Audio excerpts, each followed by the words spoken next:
सिंधी समाज को रिप्रेजेंटेशन चाहिए आने वाले आगामी चुनावों में। हम लोग सिंधी समाज पूरा सहयोग करेगा प्रगतिशील सिंधी समाज को।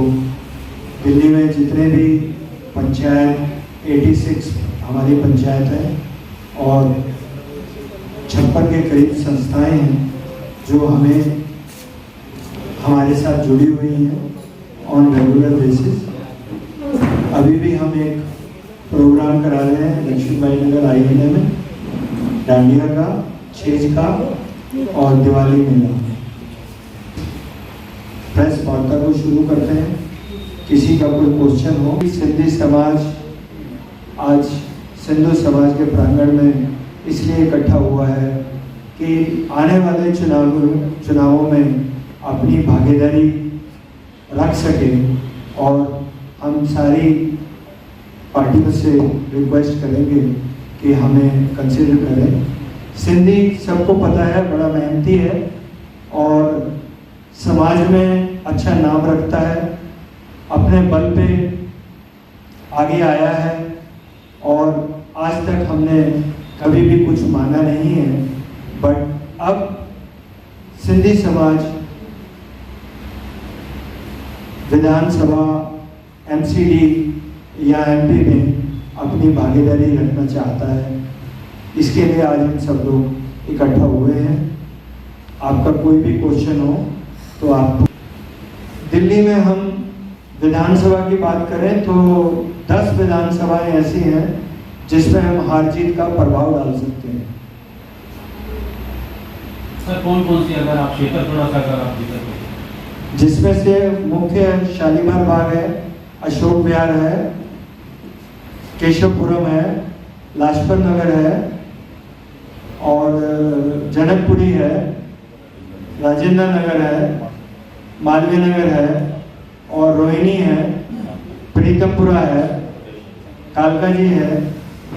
बहुत सारी हमारी विधानसभाएं हैं और कॉलोनियाँ हैं जहाँ हम सिंधी अच्छी मात्रा में हैं। जैसे मदनगिरी में है, मदनगिरी में भी हैं, मालवीय नगर में है, मेफेयर गार्डन में है, शिवालिक में है,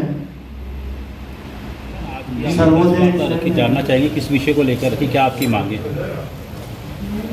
सिंधी समाज को पॉलिटिक्स में भागीदारी चाहिए, उसकी हमने यहाँ पर शुरुआत करी है। उससे पहले 2 मीटिंग हम आपस में कर चुके हैं और सिंधु समाज सारी पार्टियों को अपनी भागीदारी के लिए निवेदन करने आया है। आज यहाँ से सिंधु भवन में प्रांगण में प्रगतिशील सिंधी समाज की ओर से हम लोग हैं।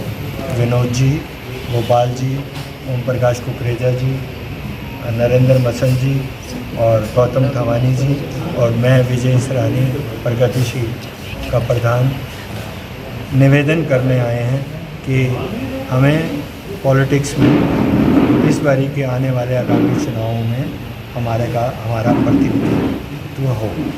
कितनी सीटों के लिए आप मांग रहे हैं और कितनी आप? हमारी करीब 10 से 12 सीटें जिसको हम प्रभाव कर सकते हैं। तो हमारी है कि हम शुरुआत में 5 सीटों की डिमांड कर रहे हैं कि हमें 5 सीटें दी जाएं और हम उसको जीत के दिखाएंगे। अगर आपकी मांगें नहीं मानी जाती तो क्या आगे आपका स्टेप रहेगा? अभी हमारी शुरुआत है। मैं इसमें ये कहना चाहता हूँ कि हम किसी को फोर्स नहीं कर रहे हैं। हमारी सारी संस्था एक अम्ब्रेला में आई हुई है, सब बैठ के डिसाइड करेंगे। हम एक पॉलिटिकल पार्टी बना रहे हैं, यहाँ ऑलरेडी हमारे पास एक बनी भी हुई है। उसमें हम डिसाइड करेंगे कि हम अपने कैंडिडेट खड़े करें और कुछ इंडिपेंडेंट खड़े करें या पार्टी के सिंबल पे खड़े हैं। क्या कारण रहा कि सिंधी समाज को ऐसा स्टेप लेना पड़ा, मांग करनी पड़ रही है? क्या कहीं ना कहीं पार्टियों से खफा हैं क्या आप? हम किसी पार्टी से खफा नहीं है। बाप अपने बेटों से, बेटा अपने बाप से डिमांड कर रहा है कि अब मैं बड़ा हो गया हूँ, मुझे इसमें जो पॉलिटिकल सिनेरियो है इसमें हमें अब भागीदारी चाहिए। हमने सिंधियों का उद्धार करना है।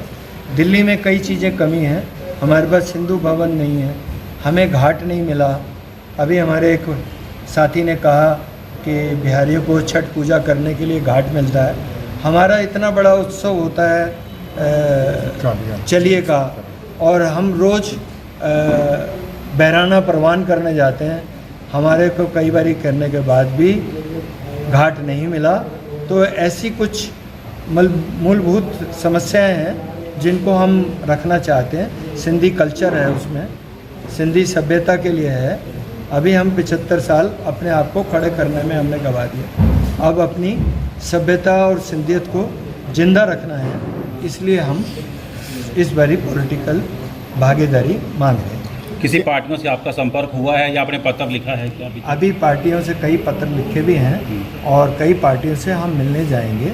सब पार्टियों के पास जाएंगे हम, कोई भी ऐसा नहीं है कि जिस पार्टी के पास नहीं जाएंगे। क्या सिंधी समाज किसी एक के पक्ष में जाने के लिए अपनी विचारधारा को बदलने के लिए क्षमता रखती है? इस बारी सिंधी समाज की पहले जो हमारे 5 लाख हैं उन्होंने डिसाइड करा है कि सिंधी समाज के लिए करेंगे। फिर अगर हमें किसी एक पार्टी को एक साथ जुट होकर वो करना है, वो वोटिंग दिलानी है या एक तरफा वोटिंग करनी है, जिसको आप कहना चाह रहे हैं, वो हम बाद का स्टेप है।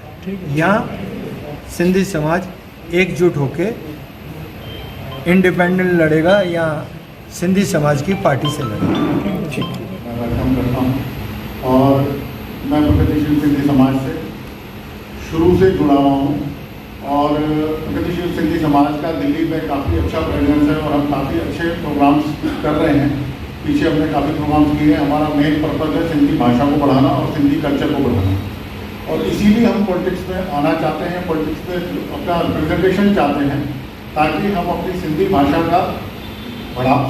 को बढ़ा सकें और सिंधी भाषा को बढ़ावा दें, प्लस साथ में अपना सिंधी कल्चर को बढ़ाएं। हमें सिंधी समाज को पाकिस्तान से शिफ्ट हुए 75 साल हो गए। 75 साल में हम लोग अपने आप को खड़ा करने में ही लग गए, क्योंकि हमारा सब कुछ लुट गया, जैसे कहते हैं बर्बाद हो गया।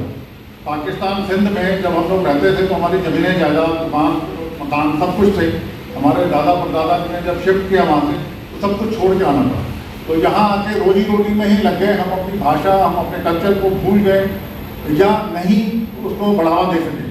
लेकिन अब वक्त आ गया है और अब आप देखेंगे कि सिंधी समाज बड़ा कर्मठ समाज है, अपनी मेहनत से खड़ा हुआ है। और आज की डेट में मैं समझता हूँ कि दिल्ली में अगर जितना भी टैक्स कलेक्शन होता है उसमें सिंधी समाज का सबसे बड़ा कंट्रीब्यूशन होगा, ऐसा मैं मानता हूँ। और सिंधी पॉपुलेशन दिल्ली में बहुत है और कई सारी रिसेटलमेंट कॉलोनियाँ, जैसे मैं अभी नाम गिनवा रहे थे, मालवीय नगर, कालका की रवींद्र नगर, लाजपत नगर, मोती नगर, वहाँ सब सिंधी समाज बहुतायत में है, तो वो प्रभावित कर सकता है वहाँ के इलेक्शन। और अशोक विहार और प्रीतमपुरा में तो बहुत अधिक सिंधी हैं, शालीमार बाग। तो ऐसी 10 सीटों से भी ज़्यादा सीटें ऐसी हैं जो सिंधी समाज उसको प्रभावित कर सकता है। लेकिन हम चाहते हैं कि हमारा काम शुरू, इसीलिए हमने सिर्फ 5 सीटें ही मांग रहे हैं। और हमारी सभी पॉलिटिकल पार्टी से रिक्वेस्ट है, विनम्र निवेदन है कि हमें उचित स्थान दिया जाए पॉलिटिक्स में। और हमारे अब जो कर्मठ वर्कर्स हैं जो उस पार्टियों के लिए काम कर रहे थे, अब उसको नेता बनाया जाए, उनको टिकट दिया जाए, ताकि वो सिंधी भाषा को, सिंधी कल्चर को और सिंधी समाज के जो हित में है उस कार्य को आगे बढ़ा सकें। जय झूलेलाल। मैं ओम प्रकाश कुकरेजा, मेरा नाम ओम प्रकाश कुकरेजा है। मैं प्रगतिशील सिंधी समाज और अन्य संस्थाओं से जुड़ा हूँ, सिंधु समाज से भी एक्टिव मेंबर हूँ। जो अभी हमारे प्रेस वालों ने एक सवाल पूछा था कि अब क्यों करना चाहते हैं। एक्चुअल में जब सब हमारे सिंधियों को ना तो सिंधु भवन है दिल्ली में, ना हमारी कोई जगह है जहाँ हम एकत्रित हो सके, हम एकत्रित हो सके, हमारे लिए कोई जगह नहीं है। हम अपनी जगह पे ही अपना इंतजाम करते हैं, हम अपनी जगह पे अपना इंतजाम करते हैं। हमारे लिए कोई सिंधु भवन, जैसे बंगाल वालों का बंगाल है भवन है, हमारा कोई भवन नहीं है, ना हमारा कोई घाट है। हम जहाँ चालिये बाग सब ज्योति विसर्जन करते हैं तो हमें कोई घाट नहीं दिया गया, जैसे बिहारियों को दिया गया है, सबको दिया गया। हमारा कोई घाट नहीं, डिमांड करते करते हमारे कोई डिमांड पूरी नहीं होती। सिंधु समाज को बिल्कुल दरकिनार किया जाता है। इसलिए हम ये चाहते हैं कि हमारे इलेक्शन में हमें कम से कम 5 सीटें दी जाए, क्योंकि इससे पहले भी आप लोगों का सवाल था कि आप कभी मिले। एमसीडी के चुनाव में हमारी कई पार्टियां, माननीय सिंधु भवन के भी, हम भी और भी दिल्ली बीजेपी अध्यक्ष और अन्य पार्टियों के अध्यक्षों से मिले थे। तब हमें एमसीडी में एक भी सीट नहीं दी गई, हमें दरकिनार किया गया। इसलिए अब हम इंडिपेंडेंट चाहते हैं कि हमें 5 सीटें दें। नहीं देंगे तो हमारा संगठन जो भी चाहेगा, हमारे अध्यक्ष मुझे जो कहा कि अगर नहीं देंगे तो हमारे जो हमारे सीनियर बैठे हैं, बड़े बैठे हैं, जो डिसाइड करेंगे हम करेंगे, चाहे इंडिपेंडेंट लड़ा जाए चाहे।